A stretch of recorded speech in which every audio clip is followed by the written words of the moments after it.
Hello दोस्तों, कैसे हो आप सब। पढ़ते रहो सीखते रहो में आपका फिर से स्वागत है।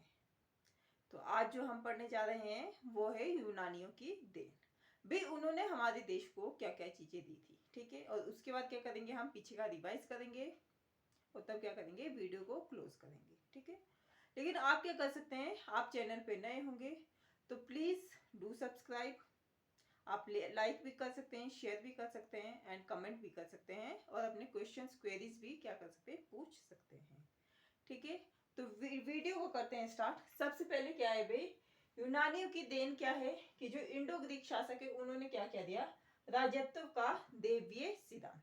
अब देवीय सिद्धांत का मतलब क्या है भाई, राजत्व का जो राज्य है, मतलब ऐसा माना जाता है कि जो राज्य है उसका जो आरंभ किया था, वो सबसे पहले प्रारंभ में जो आरंभ हुआ था वो सबसे पहले किसने किया था, ईश्वर ने किया था, ठीक है।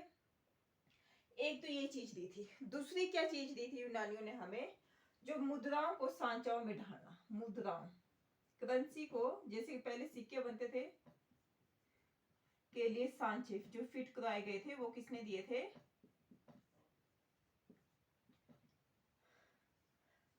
वो दिए थे सबसे पहले यूनानियों ने। तीसरी चीज क्या की थी, करेंसी में क्या चीज ऐड करनी है अभी, मुद्राओं में जैसे तिथि ऐड, तिथि को क्या करना है, ऐड करना है, ठीक है। कोई चित्र मतलब डायग्राम बनाना है, किसी राजा का क्या बनाना है, उसमें पिक्चर बनानी है, वो भी किसमें, सांचाओं में, मतलब जो सांचाओं में बनाया करते थे, है ना। और तीसरी बात क्या है भाई, तिथि चित्र अंकित करने, है ना। ये देन भी किसकी है भाई, यूनानियों की देन है, ठीक है। और तीसरी जो चीज है वो क्या है, सबसे इंपॉर्टेंटली जो हमें देखनी है कि इसमें एक और चीज है, मतलब जैसे राजाओं के नाम हमें देखने को मिलते हैं, वो भी किसने बताया था हमें, यूनानियों ने बताया था कि सांचे बनाओ, उसमें क्या कर दो, नाम अंकित कर दो पहले ही, चित्र मतलब किसका जो चित्र बनाना है उसे कर दो, तिथि बन जाओ, वो क्या आ जाएगा, करेंसी में छपकर आ जाएगा, ठीक है। सिक्के होते थे सबसे पहले करेंसी के रूप में। तीसरी चीज, काल गणना।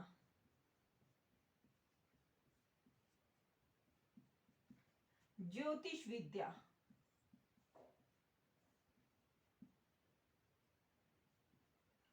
और मतलब सप्ताह के 12 दिन, सप्ताह के 7 दिन, 12 दिन पता नहीं कौन से जमाने में होते होंगे, है ना।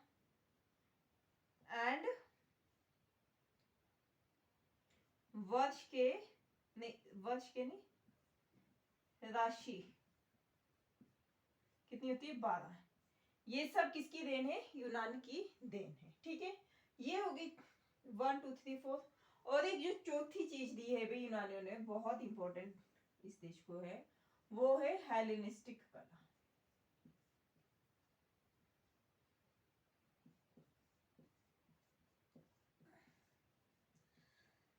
हेलेनिस्टिक कला। जब सिकंदर महान की मृत्यु हो गई थी,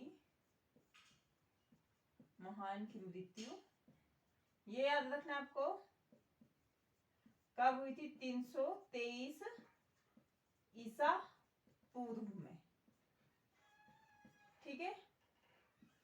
रोम द्वारा किस पे, ग्रीक पर विजय, ठीक है। रोम द्वारा ग्रीक पर विजय के रूप में, विजय के साथ क्या किया गया था, इसको समाप्त किया गया था, है ना। सिकंदर महान की मृत्यु के साथ स्टार्ट हो गई थी। एक और चीज है इसमें देखने के लिए कि ये जो हेलेनिस्टिक काल है, यहाँ कला क्या कर देते हैं, काल कर देते हैं, ये क्या है भाई, ये 3 शताब्दियों तक रहा है। ग्रीक के 3 शताब्दियों के बारे में जो भी जितने भी डेवलपमेंट हुई है कला के क्षेत्र में, उसको क्या कहा जाता है, हेलेनिस्टिक काल कहा जाता है, ठीक है।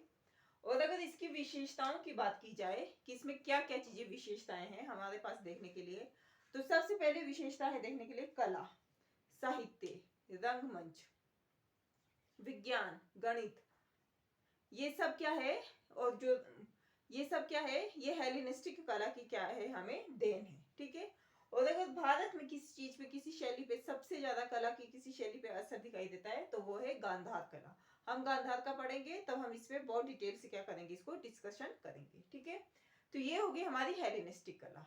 और कल जो हमने पढ़ा था कि किसने सबसे पहले क्या किया था, एंड्रास, जो इंडो ग्रीक शासक थे, उन्होंने कौन से रास्ते से क्या लिए थे, एंट्री ली थी इंडिया में, उत्तर पश्चिम की साइड से। और उत्तर पश्चिम की साइड कौन सी थी भी, अफगानिस्तान से थी। कौन सी थी, अफगानिस्तान का क्या था, मतलब अफगानिस्तान से उन्होंने क्या कर लिया था, प्रवेश कर लिया था। ठीक है, और दूसरी जो चीज है वो क्या है भाई, सबसे जो महान शासक है वो कौन है, डेमिट्रियस प्रथम है। कौन है, डेमिट्रियस प्रथम है, जिन्होंने क्या कही थी, एंट्री ले ली थी इंडिया में। और इनके बारे में बताया जाता है कि इन्होंने क्या किया था, जो पाकिस्तान का पंजाब प्रांत है उसके कुछ हिस्से को जीतकर इन्होंने क्या कर लिया था, साकल को या आधुनिक सियालकोट को क्या बना लिया था, अपनी राजधानी बना लिया था। थर्ड चीज जो इनके बारे में बताई जाती है, इन्होंने भारतीय राजाओं की तरह राजा की उपाधि क्या की थी, धारण की थी। एक और चीज जो इनके बारे में बताई जाती है, मतलब जो इनके हमें सिक्के मिले वो यूनानी और कौन सी इसमें मिले हैं देखने को, खरोष्टी, दोनों लिपियों में देखने को मिले हैं। ठीक है, ये तो हो गया हमारा डेमेट्रियस प्रथम के बारे में। दूसरे जो राजा के बारे में हमने डिस्कशन की थी वो कौन थे, मिनांडर। मिनांडर को बौद्ध ग्रंथों में किस नाम से जाना जाता है, मिलिंद के नाम से जाना जाता है। और मिलिंद पन्हो नाम से एक ग्रंथ है, बौद्ध ग्रंथ, जिसमें क्या वर्णन देखने को मिलता है हमें कि इन्होंने क्या किया था, जो बौद्ध भिक्षु एक नागसेन था उनके बीच क्या होता रहता था, वाद विवाद होता रहता था।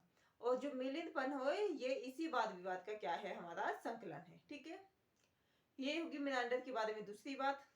तीसरी बात क्या है भाई, ये बौद्ध धर्म के थे, तीसरी बात ये थी। और इनकी राजधानी भी क्या थी, साकल ही इनकी राजधानी थी। ठीक है, इन्होंने अपने सिक्कों पर क्या चलाया था, क्या अंकित कराया था, धर्म चक्र को क्या कराया था, अंकित करवाया गया था। ठीक है, और धर्म चक्र का मतलब क्या होता है, अगर ऐसे जनरली देखा जाए कि जो जीवन है उसका मतलब क्या है, कि आगे बढ़ते रहना है। ठीक है, या प्रगति करते रहना है। और रुकने का मतलब क्या है, सिंपली डेथ है। ठीक है, आप किसी एक ही चीज पे कैसे नहीं रह सकते, मतलब कोई दुख हो गया तो दुख पे स्टे नहीं रह सकते, आपको क्या करना है, आगे बढ़ते रहना है। ठीक है, और रुकने का अर्थ सिंपली क्या बोला गया है, डेथ को बताया गया है। तीसरी चीज जो हमने डिस्कशन की थी वो है कार्ले के चैत्य ग्रह।